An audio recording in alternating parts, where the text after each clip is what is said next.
TOMTV KEITHELGI MAPAO MITYENG TABIRIBA MAYAM PUMNAMAKPU ADOMGI anchor Raina Sharmana taramna okchari. Ngasigi episode asida aikoi khumong KEITHEL yausinjare KEITHEL asida yoliba nongmada changdraba yadraba potlamsingi mamalsing amadi KEITHEL asigi maramda aikoi punna khangminasi ahambada asigi mangoinana gas ki news thamjage.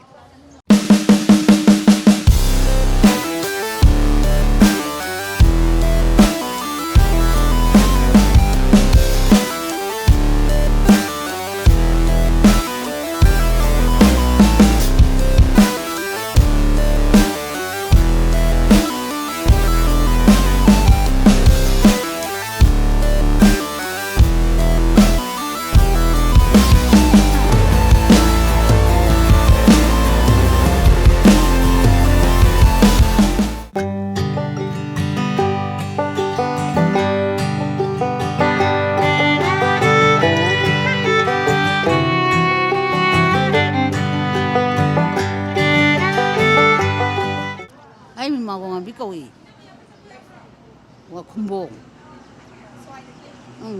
Imasi KEITHEL phambirak padi kyam kuibira. Ai bazarda phambane bako corona tawdagi ne asida phamba tha ani rob sure Adu ima KEITHEL se kamdau bi bage siga thense ko sitte dai bima khogi singmi khara laga bako lawba wane da ko sai ka sitte Imana sida kabok yonbiriba mayam se sigi chawrakpa mamal takpio aikhoida. tara ngata tara ngata ni yoli je Sigi se bottle amada kya de yonbiri no chuhiza. oh Kwa matabs kun oh yam nungaizare. Ni phanat kuire masi khaidien ji sadinga ya somda sangam ma thulere me ba adui matam dai phama pan sai phana ko sai tara kun muk chure ba khaidien ji gi maram di koi masi bazar bochna kona sarak bai wane ko hana di meli manti jingina khara sarame dai adu sarak tingi mamang da di changchang je mai mar nai do tawra phama ga leirak pane ba ko si sakwa matam da su akoi yam wana haurai haurai di akoi sabina akoi phambam je laitadana akoi na chatana ml mati je chatana haijaraga si changje sabane ba ko aduna yam wana toraga sabani mel akoi konthong jamgi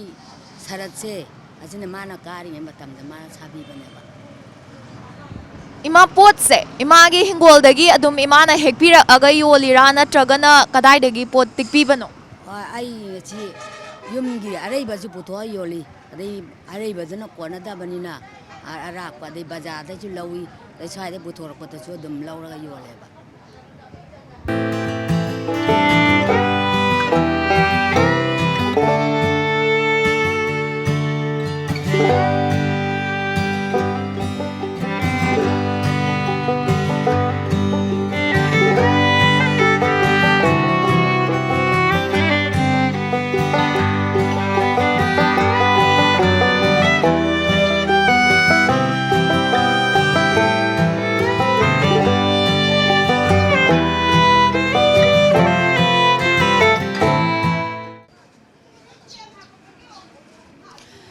Imagi mingalay fanga habiyo. ai KHUMBONG degi ne awang lekai degi ne sanam bi kawi Imana sida yonbiriba pochai singse sigi chawrakpa mamal khangjage. habunga kg im lore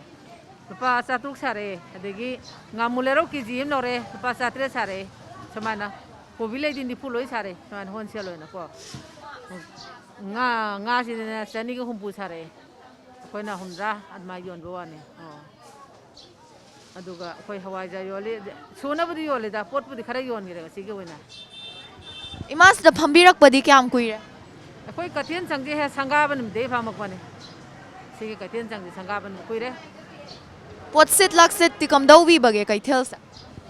hojekti tha kano mamai tarik che mamai obena pose sitre da da hane dem do ayam silame parsing kun ga mari ma kun tha ma do yolame hojekti la parsing taren ba ma wana yole sitre ba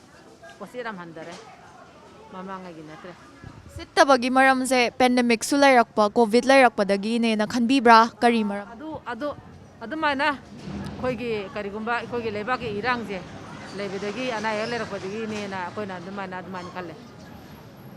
COVID 19ꯁꯤꯅ ꯃꯔꯝ ꯑꯣꯏꯗꯅ ꯍꯧꯖꯤꯛꯁꯦ ꯍꯧꯖꯤꯛ ꯈꯔꯕꯨꯗꯤ ꯍꯟꯇꯣꯔꯛꯑꯁꯨ ꯁꯤꯅ ꯃꯔꯝ ꯑꯣꯏꯔꯒ ꯄꯣꯠꯁꯤꯠꯁꯦ ꯈꯔ ꯋꯥꯠꯄ꯭ꯔꯥ ꯍꯥꯏꯅ ꯑꯩꯈꯣꯏꯅ ꯑꯗꯨꯃꯥꯏꯅ ꯈꯜꯂꯦ ꯏꯃꯥꯅ ꯌꯣꯟꯕꯤꯔꯤꯕ ꯄꯣꯠꯆꯩꯁꯤꯡꯁꯦ ꯁꯤ ꯀꯗꯥꯏꯗꯒꯤꯗꯤ ꯇꯤꯛꯄꯤꯕꯅꯣ ꯕꯖꯥꯔꯗꯒꯤꯗꯤ ꯑꯩꯈꯣꯏ ꯈꯨꯐꯥ ꯃꯌꯥꯝ ꯂꯩꯖꯩ ꯑꯩꯈꯣꯏ ꯕꯖꯥꯔꯗꯀꯣ ꯑꯩꯈꯣই ꯉꯥꯌꯣꯟꯕꯤ ꯅꯠꯇ꯭ꯔꯒ ꯍꯦꯟꯖꯥꯡ ꯌꯣꯟꯕꯤ ꯑꯩꯈꯣꯏꯒꯤ ꯍꯥꯟꯅꯗꯒꯤ ꯁꯨꯝ ꯇꯤꯟꯅꯔꯛꯄ ꯃꯌꯥꯝ ꯂꯩ ꯑꯌꯥꯝꯕꯅꯗꯤ ꯊꯣꯛꯂꯛꯇ꯭ꯔꯤ ꯑꯗꯨ ꯊꯣꯛꯂꯛꯏꯕ ꯈꯔꯗꯤ ꯑꯗꯨꯃꯥꯏꯅ ꯑꯗꯨꯝ ꯂꯧꯏ ꯃꯌꯥꯝ ꯐꯝꯃꯤꯁꯤꯗꯒꯤ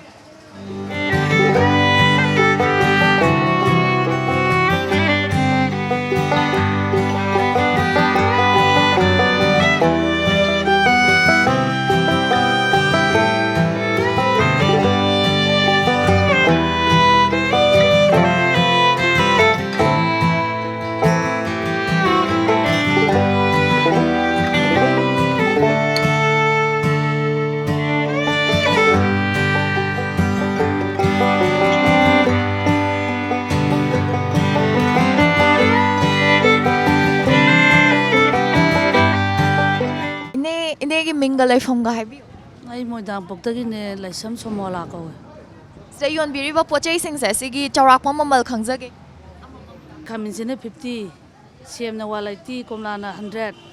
ꯑꯗꯩ ꯁꯨꯝꯕꯁꯤ 160 ꯌꯣꯟꯕ 180 ꯌꯣꯟꯕ ꯑꯁꯤꯅ 50 ꯈꯥꯃꯦꯟ ꯑꯃꯨꯕꯁꯤꯅ 40 ꯎ ꯃꯣꯔꯣꯛꯅ ꯄꯋꯥꯗ 100 ꯑꯗꯒꯤ ꯁꯨꯝꯕꯁꯤꯅ ꯄꯋꯥꯗ 100 ꯁꯤꯅ 150 ꯑꯗꯒꯤ ꯑꯁꯤꯅ 80 ꯑꯗꯩ ꯀꯣꯕꯤꯁꯤꯅ ꯀꯦꯖꯤꯗ 50 ꯌꯣꯡꯆꯥꯛꯁꯦ ꯆꯥꯝꯃꯒꯤ 2 ꯇꯧꯕ 3 ꯇꯧꯕ 4 ꯇꯧꯕ 5 ꯇꯧꯕ ꯃꯥꯒꯤ ꯆꯪꯗꯥꯗꯣ ꯑꯗꯨꯗ ꯄꯤꯌꯦ ꯄꯣꯠꯁꯦ ꯀꯗꯥꯏꯗꯒꯤꯗꯤ ꯂꯧꯕꯤꯕꯒꯦ ꯕꯖꯥꯔꯗꯒꯤ ꯀꯩꯊꯦꯜꯒꯤ ꯑꯋꯥ ꯅꯨꯡꯉꯥꯏꯒꯤ ꯃꯔꯝꯗꯁꯨ ꯈꯔ ꯇꯝꯕꯤꯌꯣ ꯑꯩꯈꯣꯏꯗ ꯋꯥ ꯅꯨꯡꯉꯥꯏ ꯍꯥꯏꯁꯦ ꯀꯨꯝꯁꯤꯒꯤ ꯑꯣꯏꯅꯗꯤ ꯅꯨꯡꯉꯥꯏꯇꯔꯦ ꯂꯣꯛꯗꯥꯎꯟ ꯂꯧꯕꯅꯤꯅꯀꯣ ꯑꯗꯨꯒ ꯑꯩꯈꯣꯏ ꯏꯁꯥꯒꯤ ꯒꯥꯔꯤ ꯑꯃ ꯂꯩꯔꯒ ꯏꯁꯥꯒꯤ ꯒꯥꯔꯤꯁꯤꯗ ꯆꯠꯂꯒ ꯂꯣꯛꯗꯥꯎꯟ ꯌꯥꯝ ꯀꯜꯂꯤꯉꯩꯗꯗꯤ ꯌꯥꯝ ꯋꯥꯏꯑꯦ ꯑꯗꯣ ꯍꯧꯖꯤꯛꯇꯤ ꯉꯁꯤ 5-10ꯅꯤꯁꯤ ꯈꯤꯇꯪ ꯐꯔꯦ ꯑꯗꯨꯃꯥꯏꯅ ꯇꯧꯋꯦ ꯏꯅꯦ ꯅꯣꯡꯃꯗ ꯀꯌꯥꯝꯒꯗꯤ ꯌꯣꯟꯕ ꯁꯤꯠꯄꯤꯕꯒꯦ ꯑꯩꯁꯦ ꯅꯣꯡꯃꯗꯀꯣ ꯌꯥꯝꯗ꯭ꯔꯕꯗ ꯂꯨꯄꯥ 10,000 ꯑꯗꯨꯃꯥꯏꯅ ꯑꯗꯨꯝ ꯌꯣꯜꯂꯦ 35ꯗꯒꯤꯅ 10 ꯑꯗꯨꯒ ꯀꯨꯝꯍꯩ ꯍꯔꯥꯎ ꯂꯩꯔꯒꯗꯤ ꯑꯗꯨꯝ 50-60 ꯌꯣꯜꯂꯦꯗ ꯑꯗꯨꯗꯤ ꯍꯧꯖꯤꯛꯀꯤ ꯆꯥꯡ ꯑꯣꯏꯅꯗꯤ 10 ꯑꯁꯤ ꯇꯦꯝꯃꯦ ꯑꯗꯩ ꯑꯩꯅ ꯇꯤꯛꯄꯁꯤ ꯅꯣꯡꯃꯒꯤ 10 ꯑꯗꯨꯃꯥꯏꯅ ꯑꯗꯨꯝ ꯇꯤꯛꯑꯦ ꯏꯆꯦꯒꯤ ꯃꯤꯡꯒ ꯂꯩꯐꯝꯒ ꯍꯥꯏꯕꯤꯌꯨ ꯑꯩ ꯉꯩꯔꯥꯡꯕꯝꯗꯒꯤ ꯑꯩꯒꯤ ꯃꯤꯡ ꯔꯣꯃꯥ ꯀꯧꯋꯦ ꯏꯆꯦ ꯐꯝꯕꯤꯔꯛꯄꯗꯤ ꯀꯌꯥꯝ ꯀꯨꯏꯔꯒꯦ ꯑꯩꯁꯦ ꯁꯤꯒꯤ ꯀꯩꯊꯦꯜ ꯁꯪ ꯑꯅꯤꯁꯦ 2019ꯒꯤ ꯀꯩꯅꯣꯗ ꯑꯦꯄ꯭ꯔꯤꯜꯒꯤ ꯇꯥꯡ 1ꯗ ꯂꯣꯇꯔꯤ ꯑꯣꯠꯄꯀꯣ ꯑꯗꯨ ꯂꯣꯇꯔꯤ ꯐꯥꯎꯕꯗꯒꯤ ꯐꯝꯃꯛꯄ ꯂꯣꯇ꯭ꯔꯤ ꯁꯤꯁꯇꯦꯝꯁꯦ ꯀꯔꯝ ꯍꯥꯏꯅ ꯇꯧꯕꯒꯦ ꯑꯗꯨꯏ ꯃꯔꯝꯗ ꯈꯨꯟꯖꯥ ꯉꯩꯔꯥꯡꯕꯝ ꯈꯨꯝꯕꯣꯡ ꯃꯣꯏꯗꯥꯡꯄꯣꯛ ꯑꯗꯩ ꯈꯥꯏꯗꯦꯝ ꯈꯨꯟ 4ꯁꯦ ꯁꯤꯁꯤꯒꯤ ꯃꯤ 6 ꯈꯟꯒꯠꯄ ꯑꯗ ꯑꯩꯈꯣꯏ ꯈꯨꯟꯒꯤ ꯑꯣꯏꯅ ꯁꯤ ꯈꯨꯟ ꯊꯪꯅꯕꯁꯤꯗꯒꯤꯅꯦꯕ ꯈꯨꯝꯕꯣꯡꯃꯛꯇꯗꯤ ꯅꯠꯇꯦꯕ ꯑꯩ ꯑꯗꯨꯗꯒꯤ ꯑꯗꯨꯃꯥꯏꯅ ꯂꯣꯇꯔꯤ ꯑꯣꯠꯄ ꯍꯥꯏꯁꯦ ꯑꯩꯈꯣꯏ ꯀꯩꯅꯣ ꯄꯩꯁꯥ ꯑꯃꯐꯥꯎ ꯇꯤꯡꯗꯦ ꯑꯙꯥꯔꯒ ꯑꯗꯩ ꯐꯣꯝꯒꯤ ꯂꯨꯄꯥ 50 ꯑꯗꯨꯃꯥꯏꯅ ꯆꯪꯉꯦ ꯑꯗꯨꯒ ꯂꯣꯇꯔꯤ ꯑꯣꯜꯂꯒ ꯐꯝꯃꯛꯄꯅꯦ ꯐꯥꯎꯕ ꯑꯗꯩ ꯐꯝꯃꯛꯄ ꯑꯗꯣ ꯏꯆꯦ ꯁꯤꯗ ꯌꯣꯟꯕꯤꯔꯤꯕ ꯄꯣꯠꯆꯩꯁꯤꯡꯁꯦ ꯁꯤꯒꯤ ꯆꯥꯎꯔꯥꯛꯄ ꯃꯃꯜ ꯈꯪꯖꯒꯦ ꯈꯥꯃꯦꯟ ꯁꯤꯟꯕꯁꯦ ꯀꯦꯖꯤꯗ 60 ꯑꯣꯜꯂꯦ ꯑꯩꯈꯣꯏ ꯁꯤꯗꯗꯤ ꯑꯗꯣ ꯏꯝꯐꯥꯜꯗꯕꯨꯗꯤ 50 ꯀꯩꯀꯥ ꯑꯗꯨꯝ ꯑꯣꯟꯕꯅꯦꯕ ꯁꯤꯗꯗꯤ ꯚꯔꯥ ꯅꯨꯡꯂꯥꯁꯦ ꯑꯗꯨꯝ ꯒꯥꯔꯤꯒꯤ ꯚꯔꯥꯁꯦ ꯑꯗꯨꯝ ꯌꯥꯝꯕꯅꯤꯅ 60 ꯑꯣꯜꯂꯦ ꯑꯗꯩ ꯍꯋꯥꯏ ꯃꯨꯕꯤꯁꯦ ꯂꯨꯄꯥ 160 ꯑꯣꯜꯂꯦ ꯀꯦꯖꯤꯗ ꯑꯗꯩ ꯁꯤꯒꯤ ꯍꯋꯥꯏ ꯀꯩꯅꯣ ꯁꯦꯟꯗꯥꯡ ꯃꯔꯨ ꯃꯥꯟꯕꯤꯁꯦ ꯂꯨꯄꯥ 110 ꯑꯣꯜꯂꯦ ꯑꯗꯩ ꯁꯤꯒꯤ ꯀꯩꯅꯣ ꯑꯃꯦꯔꯤꯀꯥꯟ ꯄꯤꯁꯁꯤꯅ ꯂꯨꯄꯥ 80 ꯑꯗꯩ ꯁꯤꯒꯤ ꯀꯩꯅꯣ ꯒꯣꯗꯥꯎꯟꯒꯤꯁꯤꯅ ꯂꯨꯄꯥ 60 ꯑꯣꯜꯂꯦꯀꯣ ꯀꯣꯕꯤꯅ 30 ꯑꯣꯜꯂꯦ ꯑꯗꯒꯤ ꯀꯩꯅꯣ ꯁꯣꯏꯕꯨꯝꯁꯤꯅ ꯀꯦꯖꯤꯗ 60 ꯂꯐꯣꯏꯁꯤꯗꯤ ꯃꯇꯝꯒꯤ ꯃꯃꯜ ꯑꯗꯨꯝ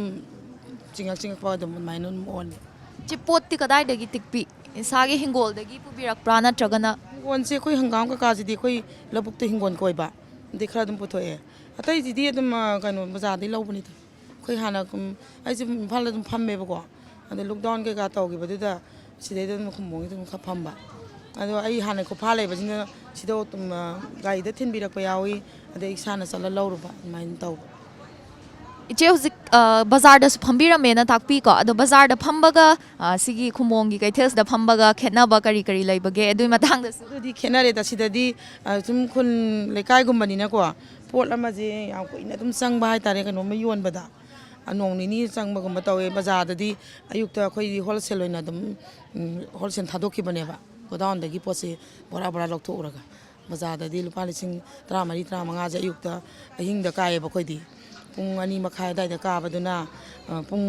7 ꯑꯗꯥꯏꯗ 9 10ꯗ ꯂꯣꯏꯁꯤꯟꯕꯗꯣ ꯑꯗꯨꯃꯥꯏꯅ ꯑꯣꯚꯔꯕ꯭ꯔꯤꯖ ꯃꯈꯥꯒꯤꯗ ꯏꯁꯇꯤꯕꯦꯟꯗꯔꯒꯤꯗ ꯑꯗꯨꯝ ꯐꯝꯕꯅꯦꯕ ꯑꯗꯨꯗꯗꯤ ꯄꯣꯠꯁꯤ ꯌꯥꯝ ꯊꯨꯅ ꯂꯣꯏꯕ ꯁꯦꯟꯗꯣꯡꯁꯦ ꯅꯣꯡꯃꯒꯤ ꯊꯣꯛ ꯑꯣꯟꯊꯣꯛꯄ ꯉꯝꯃꯦꯕ ꯑꯗꯣ ꯍꯧꯖꯤꯛꯀꯥꯟꯗꯗꯤ ꯑꯗꯨꯝ ꯈꯔ ꯋꯥꯏ ꯀꯩꯊꯦꯜꯁꯦ ꯑꯗꯨꯗꯤ ꯄꯣꯠꯁꯤꯠ ꯂꯥꯛꯁꯤꯠꯇꯤ ꯈꯔ ꯍꯟꯊꯔꯦꯀꯣ ꯌꯥꯝ ꯀꯜꯂꯤꯉꯩꯒꯤꯗꯣ ꯑꯗꯨꯕꯨꯗꯤ ꯑꯩꯈꯣꯏ ꯑꯃꯅꯤꯗꯪ ꯃꯇꯩ ꯀꯤꯅꯗꯅ ꯊꯣꯛꯂꯛꯇꯦꯀꯣ ꯑꯩꯈꯣꯏ ꯑꯃꯅꯤꯗꯪ ꯐꯝꯕꯅꯤ ꯑꯗꯨꯕꯨꯗꯤ ꯌꯥꯝ ꯁꯤꯠꯂꯦ ꯑꯗꯣ ꯍꯧꯖꯤꯛꯇꯤ ꯃꯐꯝ ꯐꯝꯕꯤꯁꯨ ꯃꯌꯥꯝ ꯊꯣꯛꯂꯛꯑꯕꯅꯤꯅꯅꯦ ꯑꯗꯣ ꯈꯔꯗꯤ ꯑꯗꯨꯝ ꯍꯟꯊꯔꯦ ꯄꯣꯠꯁꯤꯠꯄꯁꯦ ꯃꯌꯥꯝ ꯊꯣꯛꯅꯔꯛꯑꯕꯅꯤꯅ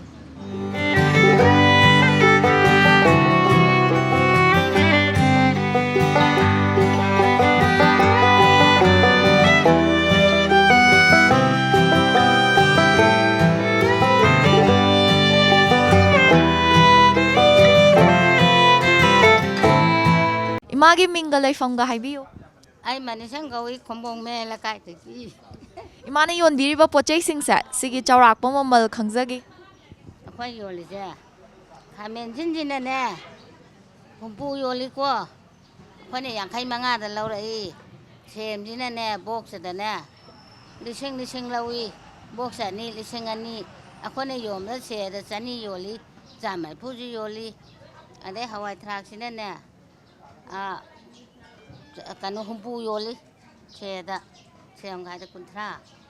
ꯑꯗꯩ ꯁꯤꯁꯨ ꯂꯣꯛꯂꯩꯁꯨ ꯂꯨꯄꯥ 100ꯒꯤ ꯄꯤꯔꯛꯏ ꯑꯗꯣ ꯑꯩꯈꯣꯏꯅ ꯄꯋꯥꯗ 30 ꯌꯣꯜꯂꯤ ꯁꯤ ꯃꯉꯥꯏꯅꯦ 이마ꯁꯤ ꯀꯕꯣꯛꯁꯨ ꯌꯣꯟꯕ ꯎꯏꯀꯣ ꯀꯕꯣꯛꯁꯤꯗꯤ ꯀꯌꯥ ꯌꯣꯟ ꯀꯕꯣꯛꯁꯤ 100ꯗ ꯀꯕꯣꯛ ꯄꯦꯀꯦꯠ 18 ꯁꯥꯕꯤ ꯑꯩꯈꯣꯏꯅ 100ꯒꯤ 10 ꯊꯥꯏ 이마 ꯀꯩꯊꯦꯜꯁꯤꯗ ꯐꯝꯕꯤꯔꯛꯄꯗꯤ ꯀꯌꯥꯝ ꯀꯨꯏꯔꯦ ꯆꯍꯤ 3 ꯁꯨꯔꯦ ꯀꯩꯊꯦꯜꯁꯦ ꯀꯝꯗꯧꯕꯤꯕꯒꯦ ꯑꯋꯥ ꯅꯨꯡꯉꯥꯏ ꯇꯥꯛꯄꯤꯌꯨ ꯑꯋꯥꯕꯁꯨ ꯊꯦꯡꯅꯩ ꯅꯨꯡꯉꯥꯏꯕꯁꯨ ꯊꯦꯡꯅꯩꯀꯣ ꯑꯗꯨ ꯃꯉꯥꯏ ꯑꯋꯥꯕꯁꯨ ꯐꯔꯤ ꯑꯃ ꯊꯦꯡꯅꯩ ꯅꯨꯡꯉꯥꯏꯕꯁꯨ ꯐꯔꯤ ꯑꯃ ꯊꯦꯡꯅꯩ ꯑꯗꯣ ꯏꯃꯥꯅ ꯊꯣꯛꯂꯛꯄꯗꯩꯗꯤ ꯌꯥꯝ ꯊꯤꯅ ꯋꯥꯕꯗꯤ ꯊꯦꯡꯅꯗ꯭ꯔꯤ ꯑꯗꯨꯕꯨ ꯕꯖꯥꯔ ꯆꯠꯊꯣꯛ ꯆꯠꯁꯤꯟ ꯑꯍꯟꯅꯤꯅ ꯋꯥꯏ ꯁꯤ ꯃꯉꯥꯏ ꯄꯣꯠꯁꯦ ꯏꯃꯥ ꯀꯗꯥꯏꯗꯒꯤ ꯇꯤꯛꯄꯤꯕꯒꯦ ꯌꯨꯝ ꯏꯃꯥꯅ ꯊꯥꯕꯤꯕ꯭ꯔꯥ ꯃꯄꯥꯟꯗꯩꯁꯨ ꯇꯤꯛꯏ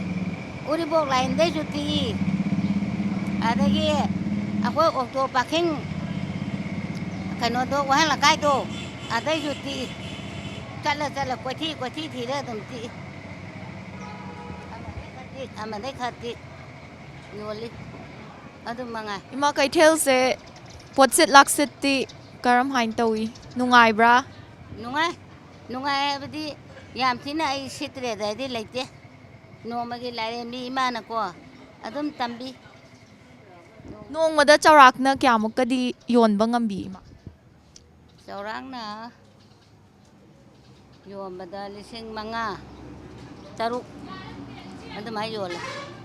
ꯑꯗꯒꯤ ꯁꯤꯠꯇꯕ ꯅꯨꯃꯤꯠ 2,000ꯗ ꯁꯤꯠꯄꯁꯨ ꯂꯩ 1,000ꯗ ꯁꯤꯠꯄꯁꯨ ꯂꯩ ꯑꯗꯒꯤ 3,000 ꯁꯤꯠꯄꯁꯨ ꯂꯩ